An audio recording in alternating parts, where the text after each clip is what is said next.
नमस्कार, the book pod में आपका स्वागत है। मैं हूं आपकी होस्ट काजल। और मैं हूं आपका दोस्त आरके। काजल, हम अक्सर अपनी किस्मत बदलने के लिए सही समय का इंतजार करते हैं। हम सोचते हैं कि जिंदगी बदलने में महीनों या सालों लगते हैं। लेकिन आरके, क्या हो अगर मैं कहूं कि आपकी पूरी जिंदगी बदलने के लिए ना साल चाहिए ना महीने, बस 1 मिनट काफी है। जी हाँ, सिर्फ 60 सेकंड। चौंक गए ना? आज हम जिस किताब को डीकोड करने जा रहे हैं वो अमेरिका के मशहूर मोटिवेशनल स्पीकर विली जॉली की बेस्ट सेलर है। आपकी जिंदगी सिर्फ 1 मिनट में बदल सकती है। ये किताब आपको सिखाएगी कि कैसे एक पल में लिया गया फैसला आपके आने वाले कल को पूरी तरह बदल सकता है। लेखक कहते हैं कि अगर आपको रास्ता नहीं मिल रहा तो रास्ता बना लो। अगर आप टाल मटोल यानी प्रोक्रास्टिनेशन से परेशान हैं और अपने सपनों को हकीकत में बदलना चाहते हैं तो ये पॉडकास्ट आपके लिए एक अलार्म क्लॉक है।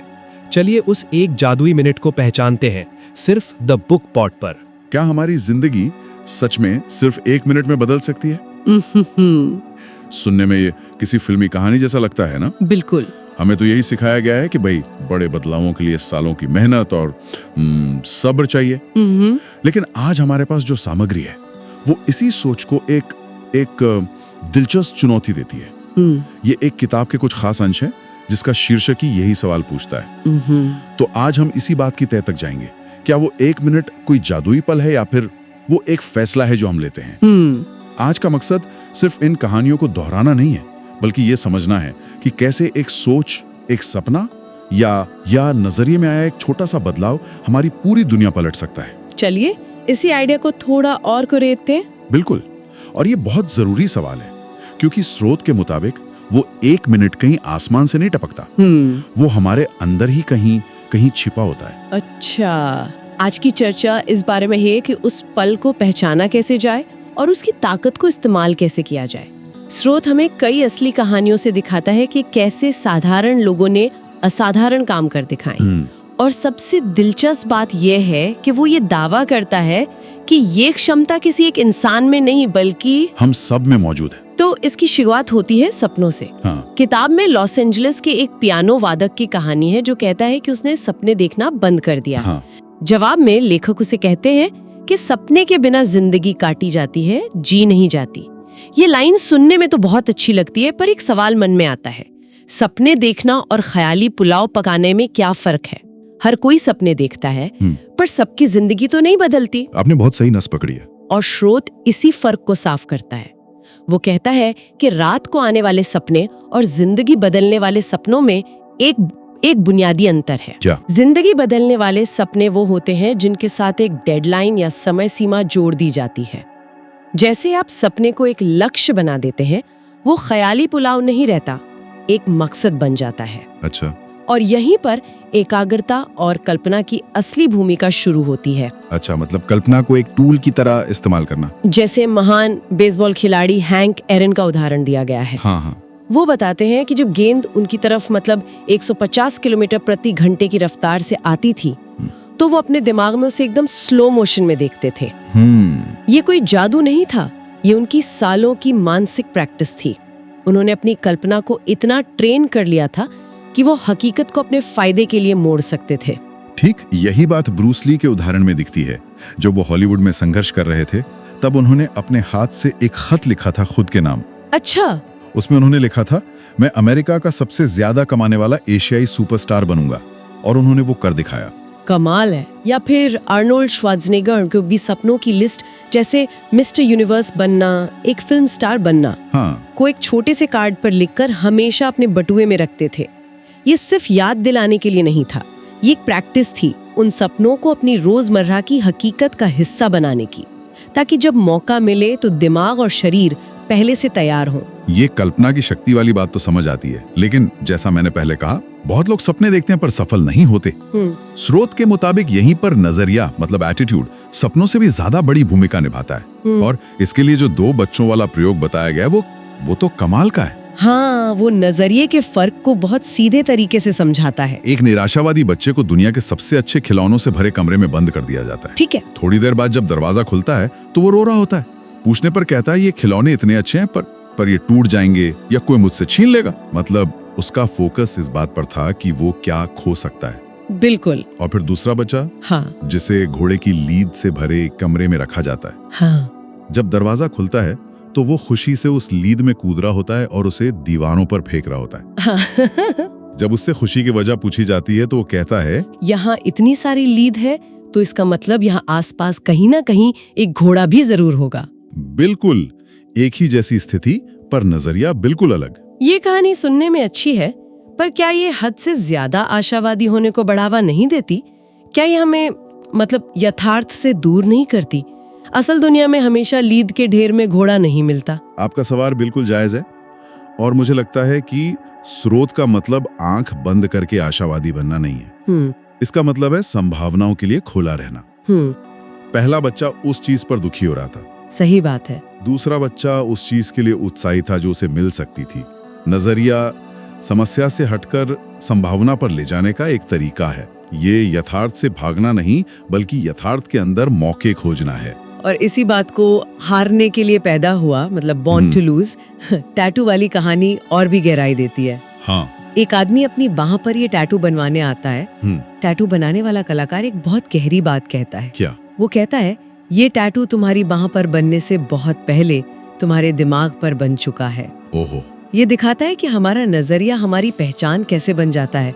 एक ऐसी कहानी जो हम खुद को रोज सुनाते हैं। और स्रोत में इसे अप्रवासी नजरिया मतलब इमिग्रेंट एटीट्यूड से भी जोड़ा गया है। ये क्या है? लेखक ने अपना एक अनुभव बताया है जब वो टेनिस में एक उम्र दराज व्यक्ति से हार गए थे। अच्छा। बाद में उस व्यक्ति ने कहा, मुझे अंडरडॉग की तरह खेलना पसंद है। अंडरडॉग? हाँ, मतलब मुझे अच्छा लगता है जब सामने वाला मुझे कमजोर समझता है, क्योंकि तब दबाव उस पर होता है, मुझ पर नहीं। ये अप्रवासी नजरिया सिर्फ जीत की उम्मीद नहीं है। ये उस मानसिकता से आता है जब आपके पास खोने के लिए कुछ नहीं होता और पाने के लिए पूरी दुनिया होती है। बिल्कुल, हर चुनौती एक मौका बन जाती है, बोझ नहीं। तो अगर सपना एक मंजिल है तो नजरिया उस मंजिल तक पहुंचने वाली गाड़ी का इंजन है। लेकिन जिंदगी का सफर हमेशा सीधा नहीं होता। उसमें मुश्किलों के गड्ढे भी आते हैं। यहाँ पर किताब का तीसरा हिस्सा आता है, कभी हार न मानने का संकल्प। और डब्ल्यू मिशेल की कहानी तो सच में अविश्वसनीय है। बिल्कुल। एक भयानक मोटरसाइकिल दुर्घटना में उनका 65% से ज्यादा शरीर जल गया। बाप रे। उनकी उंगलियां चली गईं, चेहरा पहचान में नहीं आ रहा था। कोई भी आम इंसान शायद टूट जाता। जाहिर है। लेकिन मिशेल ने हार नहीं मानी। उन्होंने फिर से उड़ना सीखा। वो एक कामयाब कारोबारी बने, मेयर का चुनाव लड़ा। जब उनसे पूछा गया कि वो ये सब कैसे कर पाए, तो उन्होंने कहा, क्या कहा? मेरे साथ जो हुआ मैं उसे बदल नहीं सकता था, लेकिन मैं ये चुन सकता था कि मैं उसके साथ कैसे जीऊंगा। ये संकल्प की ताकत है। ये कहानी सुनने के बाद तो एक पल के लिए सोचना पड़ता है कि हमारी अपनी मुश्किलें कितनी छोटी हैं।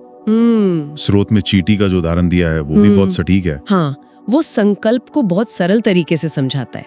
चींटी के 4 सिद्धांत बताए गए हैं। अच्छा। पहला, चींटियां कभी हार नहीं मानती। अच्छा। अगर आप उनके रास्ते में उंगली रख दें तो वो ऊपर से, नीचे से या बगल से निकल जाएंगी, पर वो तब तक रास्ता खोजती रहेंगी जब तक वो मर नहीं जाती। मतलब कोशिश करना नहीं छोड़ती। बिल्कुल। दूसरा, चींटियां गर्मियों में सर्दियों के बारे में सोचती हैं, यानी वो अच्छे वक्त में बुरे वक्त की तैयारी करती हैं। और तीसरा, वो सर्दियों में गर्मियों के बारे में सोचती हैं। सही। मतलब बुरे वक्त में भी उम्मीद नहीं छोड़ती कि अच्छा वक्त आएगा। और चौथा सिद्धांत है, आप जितना कर सकते हैं उतना कीजिए। एक चींटी सर्दियों के लिए कितना खाना जमा कर सकती है? जितना उसकी क्षमता हो। अपनी क्षमता के मुताबिक सब कुछ। वो ये नहीं सोचती कि मैं अकेली क्या कर लूंगी, वो बस अपना काम करती है। हाइस मॉर्गन की कहानी भी इसी संकल्प का प्रतीक है। हाँ, वो महिला जो हाउसकीपर का काम करती है। वही, जो अमेरिका आकर हाउसकीपर का काम करती है और 40 की उम्र के बाद डॉक्टर बनने का फैसला करती है। सबने कहा ये नामुमकिन है, पर उन्होंने कर दिखाया। तो हमने सपनों की बात की, नजरिए की बात की और संकल्प की भी, लेकिन स्रोत का एक बड़ा हिस्सा विश्वास और प्रेम की शक्ति पर भी है। हाँ, इसमें प्रेम के 3 रूप बताए गए हैं, इरोस, फिलियोस और अगेप। हाँ, इरोस यानी रोमांटिक प्रेम, फिलियोस यानी दोस्ती और भाईचारे का प्रेम, और अगेप यानी निस्वार्थ बिना शर्त वाला ईश्वरीय प्रेम। स्रोत का तर्क है कि ये तीनों मिलकर एक ऐसी ताकत बनाते हैं जो किसी भी मुश्किल को पार कर सकती है। अगर हम डब्ल्यू मिशेल की कहानी पर वापस जाएं तो शायद उनके परिवार और दोस्तों का फिलियोस और उनका खुद पर और जिंदगी पर अगैप वाला भरोसा ही था जिसने उन्हें दोबारा खड़े होने की हिम्मत दी। बिल्कुल, प्रेम सिर्फ एक एहसास नहीं, एक ताकत है। और विश्वास के लिए वो रेत पर पैरों के निशान वाली कहानी का जिक्र है जो बहुत लोगों ने सुनी होगी। हाँ, काफी मशहूर है। एक व्यक्ति अपने जीवन को पीछे मुड़कर देखता है और पाता है कि जब जब जिंदगी में अच्छा समय था, रेत पर 2 जोड़ी पैरों के निशान थे, एक उसके, एक ईश्वर के। पर जब भी बुरा वक्त आया, सिर्फ एक ही जोड़ी निशान थे। उसे बड़ा दुख होता है और वो ईश्वर से शिकायत करता है, जब मुझे तुम्हारी सबसे ज्यादा जरूरत थी, तुमने मुझे अकेला छोड़ दिया। और तब ईश्वर जवाब देते हैं, मेरे बच्चे, जब तुमने सिर्फ एक जोड़ी पैरों के निशान देखे, वो इसलिए क्योंकि उन मुश्किल पलों में मैंने तुम्हें अपनी गोद में उठा रखा था। ये कहानी सुनने में बहुत दिलासा देती है, पर क्या इसमें ये खतरा नहीं है कि इंसान अपनी जिम्मेदारी से भागने लगे और सब कुछ भगवान भरोसे छोड़ दें कि मेरी असफलता के लिए मैं नहीं, कोई और जिम्मेदार है? ये एक बहुत ही जरूरी सवाल है और मुझे लगता है कि श्रोत इसका जवाब बहुत साफ तौर पर देता है।